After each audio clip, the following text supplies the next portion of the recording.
ആയിക്കോട്ടെ, അള്ളാഹ്ക്ക് ചെയ്യുന്ന വിഭാഗത്താവും. അങ്ങനെ ഇതൊക്കെ ദുആ ആണ് എങ്കിൽ അള്ളാഹുവിനോട് ദുആ ചെയ്യാണ്, ഇവരെ അതിൽ സബബാക്കുകയാണ് ചെയ്യുന്നതെന്ന് പറഞ്ഞേ. ഇവരെ സബബാക്കിക്കൊണ്ട് അള്ളാഹുവിൽ നിന്ന് സഹായം ചോദിക്കുക എന്ന് പറയുമ്പോ അള്ളാഹുവിന് ചെയ്യുന്ന ഇബാദത്താണ്. ഇവരെ സ്നേഹിക്കുന്നു, ഇവരെ ബഹുമാനിക്കുന്നു, അള്ളാഹു ആദരിച്ചവരെ ആദരിക്കുന്നു എന്ന് പറയുന്ന ശിർക്കാണ് അതിലുള്ളത്. അത് നല്ല ശുദ്ധ ഈമാനുമാണ്. അതിലൊരു കൂറാക്കലുണ്ട്. എന്താ കൂറാക്കല്? അള്ളാഹു ആദരിച്ചവരായതുകൊണ്ട് ഞാൻ ആദരിക്കുന്നു, അള്ളാഹു ബഹുമാനിച്ചത് കൊണ്ട് ബഹുമാനിക്കുന്നു, അള്ളാഹു സ്ഥാനം കൊടുത്തത് കൊണ്ട് സ്ഥാനം കൊടുക്കുന്നു എന്ന നില വരുമ്പോൾ അള്ളാഹു അവർക്ക് കൊടുത്ത ബഹുമാനവും സ്ഥാനവും പദവിയും അംഗീകരിക്കുക എന്ന് പറയുന്നത് ഈമാനാണ്. ആ ഈമാന് അത് ചിർക്കാണെങ്കിൽ ചിർക്ക് ഒന്ന് ഈമാൻ എന്ന് പറഞ്ഞു തുടങ്ങിയതിന് അത് നല്ല ഒന്നാം നമ്പർ ശുദ്ധ തൗഹീദാ.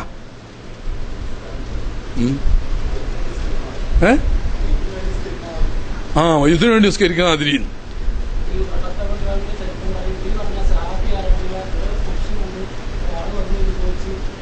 ആ റിവായത്തിൽ അത്രയേ ഉള്ളൂ. അത് സഹിയായ റിവായത്താണ്. ആളെപ്പറ്റി പറഞ്ഞത് ഈ ചരിത്രകാരനായ സൈഫ് എന്ന് പറയുന്ന ഒരു പ്രസിദ്ധ ചരിത്രകാരനുണ്ട്. അദ്ദേഹം പറഞ്ഞിട്ടുണ്ട് അത് സെയ്ദ് ബിൻ അർഖം റളിയല്ലാഹു തആല അൻഹു ആയിരുന്നു എന്ന്. പക്ഷേ സൈഫ് സ്വീകാര്യനല്ല, അയാൾ യോഗ്യനല്ല എന്ന് പറഞ്ഞ് ഇവർ ഒച്ച വെക്കും. അതുകൊണ്ട് നമ്മൾ പറയാം ആരായാലും വേണ്ടിയില്ല, സൈഫ് സ്വീകാര്യനാണോ അല്ലേ എന്താ നമുക്ക് പ്രശ്നമില്ല.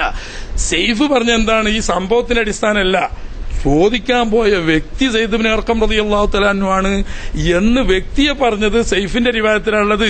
സൈഫ് സ്വീകാര്യനല്ല, ഖലാസ് നിങ്ങൾ ആളെ വിട്ടാളി, ആരായാലും വേണ്ടിയില്ല. ഉമർ റളിയല്ലാഹുവിനോട് വന്ന് പറഞ്ഞല്ലോ, ഉമർ റളിയല്ലാഹുവിനെ ചോദ്യം ചെയ്തില്ലല്ലോ, അവിടെ പ്രശ്നം.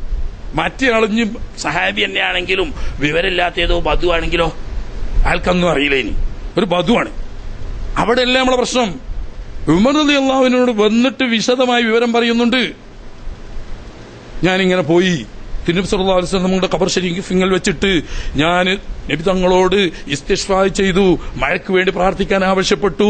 എന്നിട്ട് രാത്രി എനിക്ക് സ്വപ്നത്തിൽ നബി തങ്ങൾ ഇങ്ങനെ അറിയിച്ചു തന്നു എന്ന് പറഞ്ഞപ്പം പറയാം, മോനെ അറിയാതെ വന്നത് പോറ്റ് ഇനി മേലിൽ അങ്ങനെ ചെയ്യാൻ പാടില്ല, ജീവിച്ചിരിക്കുന്ന ആരോടെങ്കിലും ഒക്കെ ദ്വാരക്കാൻ പറയാന്നല്ലാതെ നബി സല്ലല്ലാഹു അലൈഹി വസല്ലം തങ്ങളോട് ഖബർ ശരീഫിൽ ചെന്നോ അല്ലാതെയോ മരണപ്പെട്ടതിന് ശേഷം ദ്വാരക്കാൻ വേണ്ടിയിട്ട് പറയാൻ പാടില്ല, അത് ഈമാനിന് തകരാറാകും, ശിർക്കിന്റെ ഭാഗത്തിൽ പെട്ടുപോകും എന്ന് ഉപദേശിക്കേണ്ടതല്ലേ ഉമർ റളിയല്ലാഹു അൻഹു? അത് ചെയ്തിട്ടില്ലല്ലോ. അതുകൊണ്ട് ഉമർ റളിയല്ലാഹു അൻഹു മറ്റ് സഹാബാക്കളോ എതിർക്കാത്തത് കൊണ്ട് ചോദിച്ചത് ആര് തന്നെയാണെങ്കിലും ഉമർ റളിയല്ലാഹു അൻഹു മറ്റ് സഹാബാക്കളും അംഗീകരിച്ചത് കൊണ്ട് അത് സഹാബത്തിനിടയിൽ അവിതർക്കിതമായ കാര്യമാണ്. ഇതാണ് വിഷയം. ആള് സെയ്ദ് ബിൻ അർഖം റളിയല്ലാഹു അൻഹു ആയിരുന്നു എന്ന് സൈഫിന്റെ റിവായത്തിലുണ്ട്. അത് പറഞ്ഞു കേട്ടാ ഈ ഒച്ചപ്പാട് മുഴുവൻ ഉണ്ടാക്കല്. മറ്റേ റിവായത്തിൽ നല്ല റിവായത്തിൽ തകരാറില്ലേന് ഈ റിവായത്ത് കൊണ്ട് ഒച്ചപ്പാടുണ്ടാക്കുക. ആ സൈഫല്ലേ, സൈഫ് യുക്തിവാദി. അതുവരെ പറഞ്ഞു സൈഫ് യുക്തിവാദിയാണ്, മതനിഷേധിയാണ്. എന്നിട്ട് അയാളെ റിവായത്താ പേർക്ക് ഇസ്തിഗാസക്ക്. സൈഫിനെ വിട്ടാളി ചങ്ങായി, അയാളൊരു ചരിത്രകാരനാ, വേറൊന്നും വേണ്ട. അയാൾ എന്ത് വണ്ടറായാലും വേണ്ടി.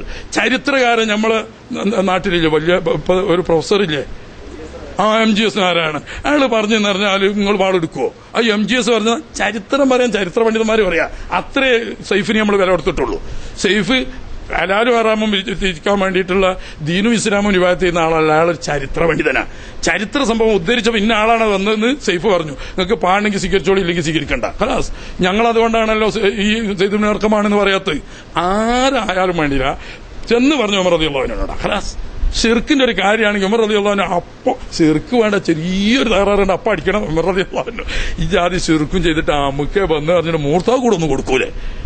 ഇനി അല്ല വിവരമില്ലാത്ത ജാഹിലാണെങ്കിൽ മേലത് ചെയ്യരുത്, അത് തെറ്റാണെന്ന് പറയില്ലേ, അവിടെ നമ്മളെ തെളിവ്. ഉമർ റളിയല്ലാഹു അൻഹുവും മറ്റു സഹാബാക്കളും അതിനെ എതിർത്തില്ല. അപ്പൊ സഹാബാക്കൾക്കിടയിൽ നിരാക്ഷേപം നടന്നിരുന്ന ഒരു കാര്യമാണ് അതാവശ്യം. അതെ, അത് പറഞ്ഞല്ലോ, അത് കഴിഞ്ഞ പ്രാവശ്യം പറഞ്ഞില്ലേ നമ്മൾ ക്ലാസ്സിൽ. അതായത് അലി റളിയല്ലാഹു അൻഹുവിന്റെ മാതാവ് വഫാത്തായ സമയത്ത് ഖബറ് കുഴിച്ച് ആ ഖബറിലേക്ക് എടുക്കുന്നതിന് മുമ്പ് നബി സല്ലല്ലാഹു അലൈഹി വസല്ലം തങ്ങൾ ഖബറിൽ ഇറങ്ങിക്കൊണ്ട് കിടന്നു. എന്നിട്ട് അവിടെ വെച്ചിട്ട് നബി സല്ലല്ലാഹു അലൈഹി വസല്ലം തങ്ങൾ ദുആ ചെയ്ത ദുആയിൽപ്പെട്ട പ്രധാനപ്പെട്ട ദുആ, അല്ലാഹുമ്മ ഇന്നി അസ്അലുക ബിഹഖി നബിയിക വൽ അൻബിയാഇല്ലദീന മിൻ ഖബ്ലി നിന്റെ നബിയാവുന്ന എന്റെ ഹക്ക് കൊണ്ടും എന്റെ മുമ്പ് കഴിഞ്ഞു പോയ അമ്പിയാക്കന്മാരുടെ ഹക്ക് കൊണ്ടും എന്റെ ഉമ്മാക്ക് ശേഷം എന്റെ പോറ്റുമ്മയായ അസദിന്റെ മകൾ ഫാത്തിമക്ക് നീ പൊറുക്കുകയും അവരുടെ ഖബറിനെ നീ വിശാലമാക്കുകയും ചെയ്യണേ എന്ന് ആ ഖബറിൽ വെച്ച് നബി സല്ലല്ലാഹു അലൈഹി വസല്ലം തങ്ങൾ പ്രാർത്ഥിച്ചു. അത് വളരെ പ്രസിദ്ധമായ വിഷയമാണ്. ഒക്കെ ഇത് പറഞ്ഞു ഞാൻ പിന്നെ ചുരുക്കിയതാണ്. 10-12 പേജ് ഒന്നായിട്ടുണ്ട്. പിന്നെ പറഞ്ഞാൽ ഇവിടെ എത്തൂല എന്നുള്ളവർക്ക് ആ സംഭവമൊക്കെ പറഞ്ഞിട്ടുണ്ട്. അപ്പൊ അങ്ങനെ നബി സല്ലല്ലാഹു അലൈഹി വസല്ലം തങ്ങളും ചെയ്തിട്ടുണ്ട്. എന്നും അങ്ങനെ ചെയ്യണം, എന്നും ചെയ്യേണ്ട, ഒരിക്കൽ ചെയ്താൽ മതിയല്ലോ. ആ ചുരുക്കത്തിൽ മായന മനസ്സിലാൻ നിർത്തുക. മായന മനസ്സിലായ തർക്കത്തിന്റെ വിഷയമല്ല. ഇവരാരും ോടും പ്രാർത്ഥിക്കാൻ പാടില്ല. അത് നമ്മൾ ചുരുക്കം മനസ്സിലാക്കുക. പടപ്പുകളിൽപ്പെട്ട ഒരു പടപ്പിനോടും പ്രാർത്ഥിക്കാൻ പാടില്ല.